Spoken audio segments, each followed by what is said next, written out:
Kemudian Allah mengeluarkan wa tukhrijul hayya minal mayyit, Allah mengeluarkan yang hidup daripada yang mati.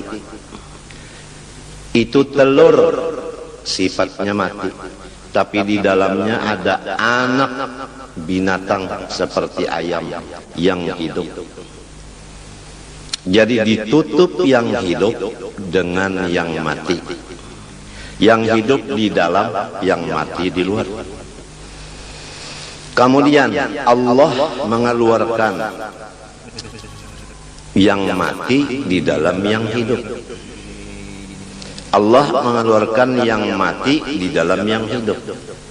Coba telur tadi mati keluar daripada ayam yang hidup.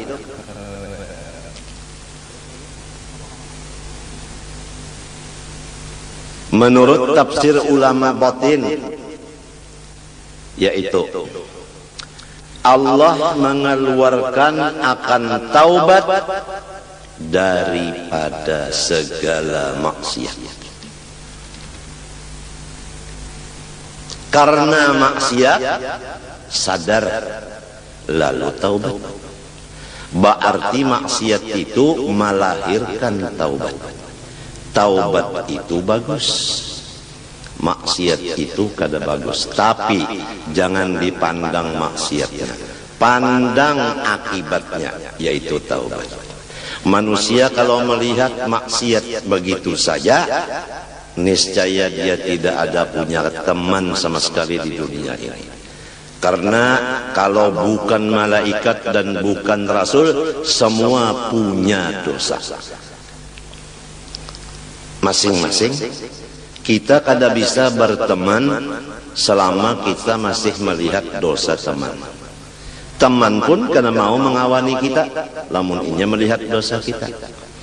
Oleh sebab itu Tuhan menutup, jangan melihat dosa orang, nang dilihat dosa saurang. Tandanya orang nang bakal untung dunia akhirat, tandanya orang yang dipilih dapat hidayah, yaitu tidak melihat aibnya orang, buta dari aib orang, tapi sangat yakin dengan aib dirinya.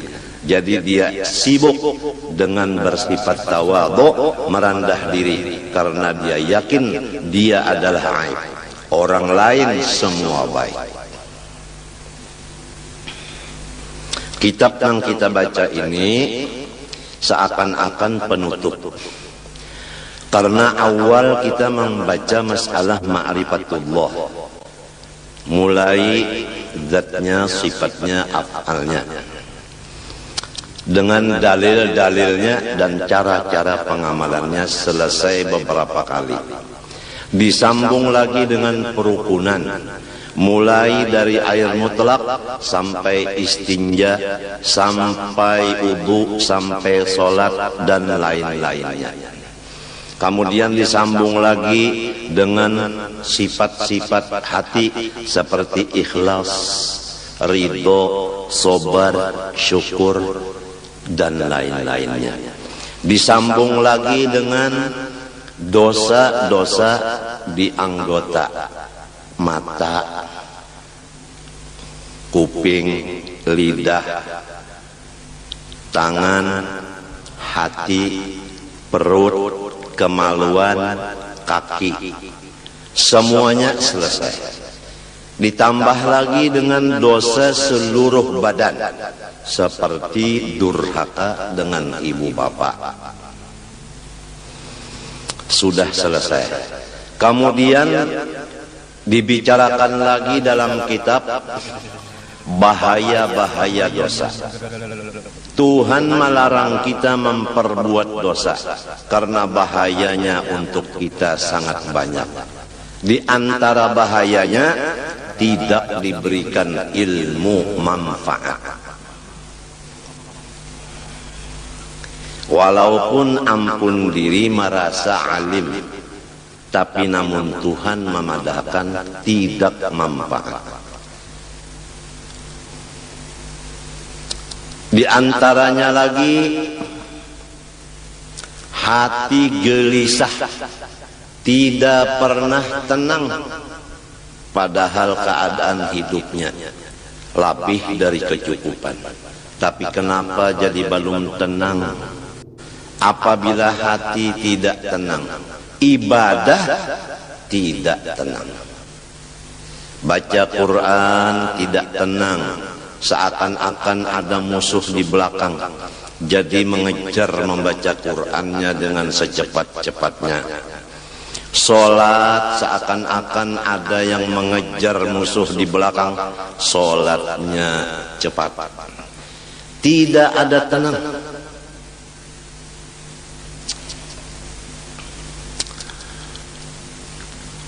Di antaranya lagi dia gelisah, berkumpul-kumpul.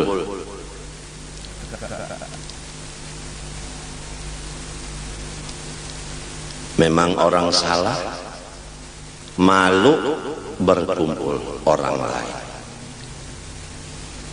Itu akibat dosa. Di antaranya lagi rizkinya ditahan. Diumpamakan dalam hadis, kalau rezeki itu pakai tali rantai dari atas langit, sudah sampai ke tangan kita, lalu kita mengerja dosa, diangkat lagi rantai tadi, tidak nyampai.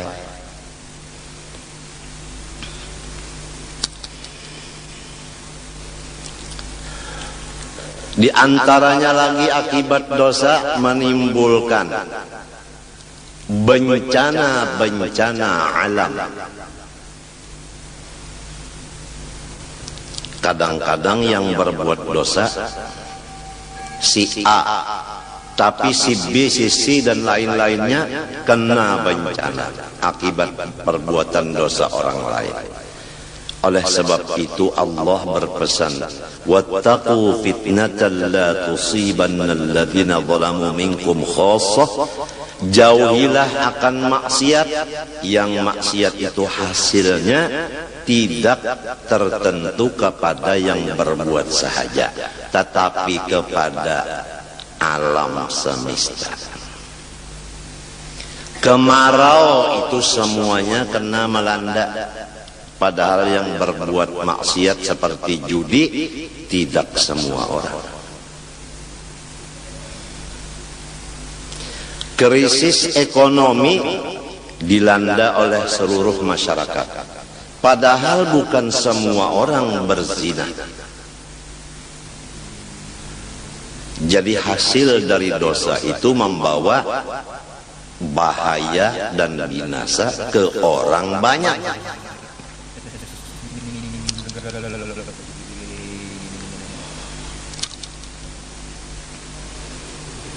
Kemudian disambung lagi dengan pemisahan antara dosa besar dan dosa kecil. Karena apabila dosa kecil, kalau masih derajatnya kecil, dibawa wudu bersih, apalagi dibawa sholat. Tapi kalau dosa sudah menjadi besar, tidak bisa dibawa sholat selesai, kecuali melaksanakan taubat dan istighfar menurut cara-caranya. Kalau dosa dengan Allah, pertama menyesali, dua mencita tidak akan mengembali lagi, tiga apabila ketinggalan yang wajib diqodok seperti zakat. Berapa tahun tidak keluar zakat, sekarang bayar yang beberapa tahun itu diqodok.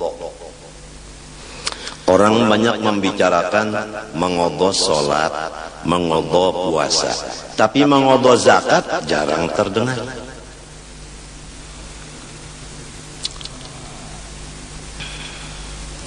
Menuntut ilmu agama yang fardu ain, berapa tahun kita meninggalkan? Dari umur 15 kita balik, sekarang umur 40. Baru umur 40 duduk di majelis ilmu, berarti 25 tahun kita mengodok semestinya. Dan semestinya dari umur 15 tahun balik berakal sudah mengaji ilmu agama. Tapi kenapa jadi umur 40 baru menuntut? Dosa kita